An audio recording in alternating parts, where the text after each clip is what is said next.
Thank you so much. So I'm maybe not yet combining agents and knowledge graphs. I want to tell you about challenges. So what we are up to in BilAI is we want to build, as Gerd Friedrich put it nicely, a robust and broad AI.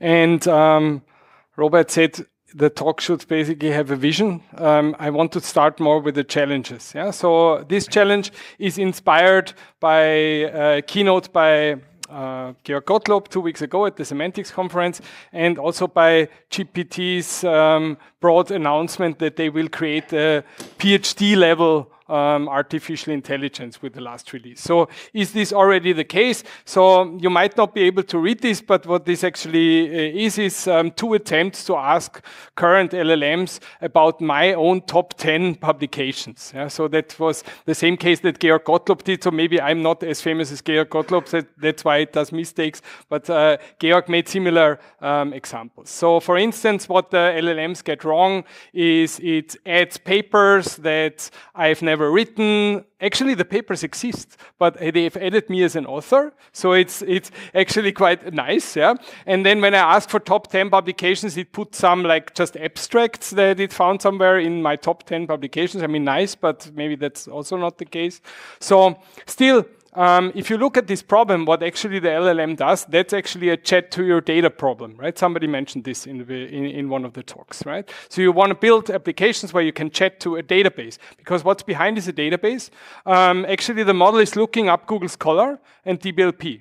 These are databases, so it should get the right results, but it doesn't. Yeah, so this is inspired by Georg's work. Maybe I should mention there was another keynote at Semantics by Heng Ji, which also said that larger models, the growing models, do not always yield better results. So there is also a tendency towards, which we've also heard in the talks before, that this kind of growth of models will not help us anymore. Anyway, so talking about chat to data use cases, this is typically what we assume. We assume knowledge graphs and databases to the rescue, and then we do something like RAG or MCP, and we integrate the data with the LLM, and then we get better results. So actually, that's why the results were pretty good. They were almost accurate, right? So they were seemingly fed from the database, but at some point, still something got wrong. Good. So when we talk about knowledge graphs, are these really the right rescue? Good question. So they're very scalable. In a sense, they're also large models, but they're large symbolic models. So these knowledge graphs like Wikidata is one of them, has now already over 100 million entities. It's talking about actually 2 billion edits have built up this knowledge graph over time since 2012. So this is more than 12 years running and building up. So it's an interesting object to observe. Yeah, it even has actually more than 10 billion edges. So it's a huge graph. Yeah, and maybe not talking about this huge graph, but a smaller one. When we talk, for instance, about Google Scholar and DBLP, we already see that in these databases that should be relatively simple, it's only the publications and scientific papers. There is data quality issues. There is ambiguity. So, for instance, what Google does, it asks you as an author to fix it, right? So it shows you your own articles and say, do you want to merge these? Yeah, so you can merge these articles and then you, or in DBLP, there is author disambiguation, which also doesn't always work. Yeah. So let's look at this as a third example at this huge knowledge graph at Wikidata. Here is a ship. It's just because I found this ship there because it's a violation of a constraint. So Wikidata has several data items showed as a graph about this item, so this is a schooner is a ship, and so on, and that basically this ship has country of registry Canada and country Canada, and then you can infer by this subclass thing that it's actually a ship with ontologies. You can use constraints that say that something actually should not have a country and a country of registry. So like database constraints. And these database constraints are violated and they're just left like that in the database, right? So it's basically, but the users have built up these constraints, and you can count how many of these constraints are violated, and you can think about how to fix it, either by removing one of these edges or by removing this constraint, which actually in between has happened in the edits. That's why I picked this example. So it's also sometimes over this long duration, not the schema is evolving and changing. Yeah? So what I'm arguing is that knowledge graphs can't also be scalably correct. Yeah?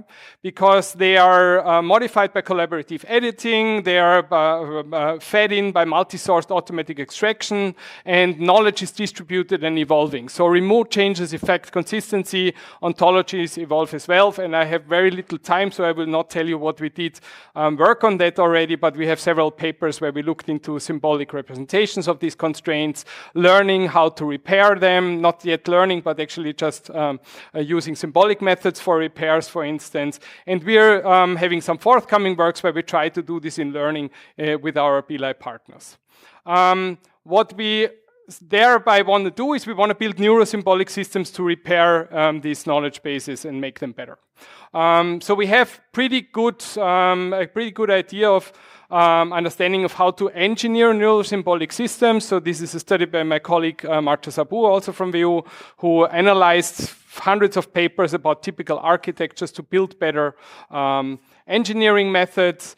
We have a pretty good understanding of how to work with these distributed knowledge graphs by methods like ontology-based data access, for instance, also federated querying over such symbolic knowledge bases. And we have these typical architectures that we use nowadays to build, for instance, these chat to data models, like using agentic models with which can query several sources, being it such knowledge graphs. And what we can also do in BilAI, or what we hope to do, is maybe enhance these with symbolic techniques, right? For instance, planning, scheduling, configuration. Some people working on policies could maybe make this safer and giving more correct answers. Yeah? What we should take into account is that this will probably not work. We've heard actually in one of the talks before that our knowledge will never go into a central LLM. I think this was what you said, right? So, and at the EU level, we are thinking of about decentralized methods, mainly focusing on data so far, on data spaces, but not yet thinking maybe so much in terms of how can we actually leverage and combine this with these models and with these architectures. So I think what we will or could work towards is neurosymbolic agents that are decentralized, that use small language models. So that's also one of the gists of, I think, what we've heard in the day so far, and that has these symbolic components and build something like agent spaces. So that's something, I guess, which would be my vision of what we can achieve and will do, or will work towards, at least in the BilAI project. Thank you.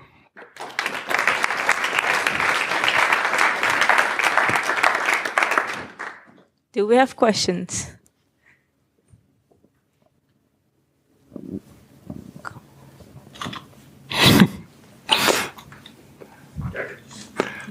So here in the last part, when you're talking about these neurosymbolic agents, so if you have decentralized agents, how important is it that they might have different capabilities when you want to make them work together, for example? Like how do you handle privacy, and also how do you handle that they might have different Well, I mean, actually, that's an interesting part. So whenever you combine language models with data, so the language model is very hard to control in terms of whether it's privacy aware or not. Yeah? So you could build a symbolic layer outside that checks for sensitivity of what you do, right? So I think this is exactly where I would see that we need symbolic methods that can be trustable and controllable in terms of what we build around these models. Another thing is that, of course, if you have a decentralized architecture with small models, then you have these models being controlled and not being fed to one central entity that can collect data about all the entities who are interacting with it. I think that is adding already some resilience. So that would be one benefit of such an architecture towards compared to what we have now.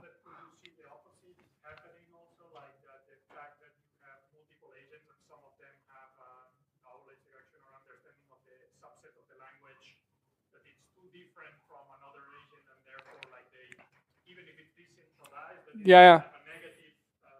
Look, I mean, at the moment we have anyway. If we want to integrate data in such data spaces, we have unless we agree all on standards, which doesn't happen or didn't work so far. I think we have a chance to do better if we deploy language models, because we do this already now, right? So we can use language models for mediation tasks and for transformation tasks already. So I think it has a benefit to look into where to leverage language models to this end. But yeah, I mean, to be explored. I have not done it. Perfect. Thank you, Axel. Thank you.